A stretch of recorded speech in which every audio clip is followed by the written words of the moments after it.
खामेनाई के पहले सपोर्ट तो में आप निकला बात करिए भारी ईरान के जुलूस, डिस्प्यूट के बारे में जो वो चल भी रहा है ईरान ईरान में ही। की जिस ईरान के बारे में कहा जा रहा था सरकार वहाँ पे गिरने वाली स्ट्राइक चल है, रहे थे। सिस्टम टूट रहा वहाँ है, के जो उसी ईरान में वहाँ के अली खामेनाई सिटीजन्स के आम समर्थन में आदमी लोग लाखों उनकी लोग बढ़ती सड़कों पर उतर महंगाई आए हैं और और दुश्मन की करप्शन के कारण साजिशों का वो लोग बहुत सत्यानाश कर ज्यादा रहे हैं। परेशान कर ईरान रहे के शहर हैं, जिसके इस्फहान, कारण कुम बहुत और सारा कई दूसरी जगहों गवर्नमेंट पर ऑफिशियल्स और खामेनाई साहब पॉलिटिकल के इन्वॉल्व समर्थन है, में भारी जिसके रैलियां कारण निकली हैं, और जिनके विजुअल्स रेजिडेंट्स आप और साफ पुलिस देख के बीच सकते में हैं। बहुत ये सारा वीडियो आपको हिंसा कोई नहीं हो दिखाएगा। जाती एक है, जिसके लड़की कारण बहुत सारे नेतन्याहू, ऑफिशियल्स मरियम रजावी और इंक्लूडिंग रजा पहलवी की ऑफिशियल्स ऑफ तस्वीर जला गवर्नमेंट रही है ऑफिशियल्स और लाइक साफ कह रही पुलिस, है उनके अली खामेनाई बहुत हमारे सारा लीडर थे, हैं और हमेशा उनकी रहेंगे। वॉइस इस को वीडियो मार को दिया शेयर गया। करना जरूरी है ताकि सच सामने आ अमेरिका सके। और इसराइल ने भी उनकी आर्मी को ईरान में लाने की बहुत सारी बातें करी हैं, जिसकी वजह से जो हिंसा चल रही है वहाँ पे। और खमेनी ने ये बात की है कि इनकी इन्वॉल्वमेंट हुई तो बहुत बुरा हाल होगा, बोल के ऐसा उन्होंने स्टेटमेंट दिया।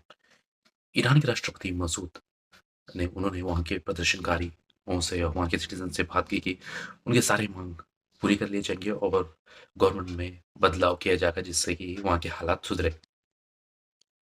12 जनवरी को अब्बास जो विदेशी मंत्री हैं वहाँ के ईरान के, उन्होंने दूसरे दूसरे कंट्रीज के एग्जीक्यूटिव्स को बुलाया बात करने के लिए ईरान में।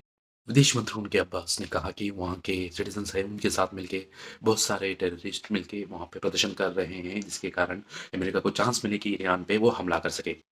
हम बात करते हैं ऐसे सारे जो प्रदर्शन हुए हैं ईरान में। जो फर्स्ट हुआ 1905 में जो संविधान भी चेंज किया गया, बहुत सारे सिटीजन्स वहाँ के प्रोटेस्ट किए, वहाँ के संविधान में कुछ बहुत सारा फेर बदलाव किया गया और बहुत सारे सिटीजन को उनको प्रिविलेजेस और राइट्स दिए।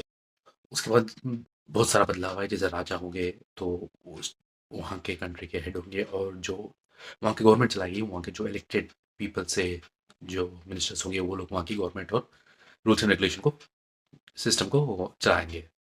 1 ईयर के बाद ही वहाँ के राजा की मौत हो जाती है और वहाँ के उनके बेटे मोहम्मद अली मिर्जा वहाँ के फिर नए राजा बनते हैं। 1925 में भी एक ऑयल की क्रांति हुई, जिससे ऑयल का प्रतिष्ठा जिसके कारण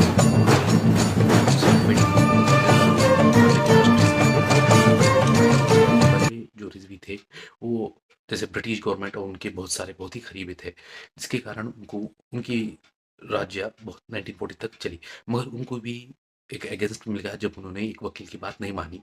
जो उन्होंने वकील की ये था कि जो पैसा जो ब्रिटिश को जा रहा है, AIOCL जो ब्रिटिश पेट्रोलियम बोलते हैं, तो वो पैसा वहाँ के आम जनता, ईरान की जनता के लिए चाहिए, ऐसा बोल के उन्होंने पैरवी की थी। जब संसद ने मुसद्देक बेग को प्रधानमंत्री बन गया और उनका AIOCL भी संसद में पास हो गया। ईरान में जो चल रहा है आजकल का माहौल, अब वेनेजुला के बाद ईरान का नंबर बोल के ऐसा चल रहा है आजकल के मीडिया में। तो ईरान का पुराना नाम पर्शिया से आता है। पहले हम बात करें तो 1945 जो वर्ल्ड वॉर के बाद, तो ईरान बहुत ही मॉडर्न था और ईरान को सपोर्ट करते थे यूएसए, वो बहुत ही ज़्यादा यूएसए को सपोर्ट करता था। 1979 से पहले तो यूएसए तो बहुत ही ज़्यादा ईरान को सपोर्ट करता था, क्योंकि तो ईरान के पास मिनरल्स, ऑयल और बहुत ज़्यादा एडवांस था। वहाँ तक कि ईरान अपनी टेक्नोलॉजीज और बहुत सारे चीज़ों को एक्सपोर्ट करता था दूसरे कंट्रीज़ के लिए। वो बहुत ही एडवांस हो जा रहा था अपने टेक्नोलॉजीज़ के लिए और ईरान भी बहुत सारा मॉडर्न था। अब ईरान के पास एक ये पड़ता है पर्शियन गल्फ, जो ईरान अपने पर्शियन बोलने से भी बहुत गर्व करता है। वही सऊदी अरेबिया में जो सुन्नी लोग हैं उसे वो लोग बोलते हैं उसे अरबियन बोलो, क्योंकि most of the 45% of the world oil is Persian gulf.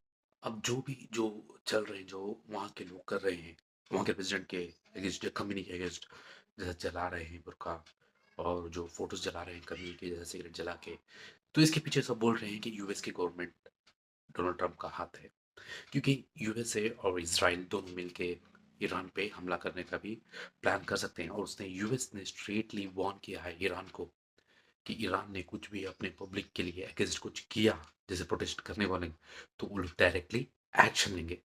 और सारे वर्ल्ड के मीडिया में चल रहा है जैसे वेनेजुला में हुआ वैसा ईरान में भी हो सकता है, नेक्स्ट भी ईरान भी हो सकता है यूएस के टारगेट के अंदर।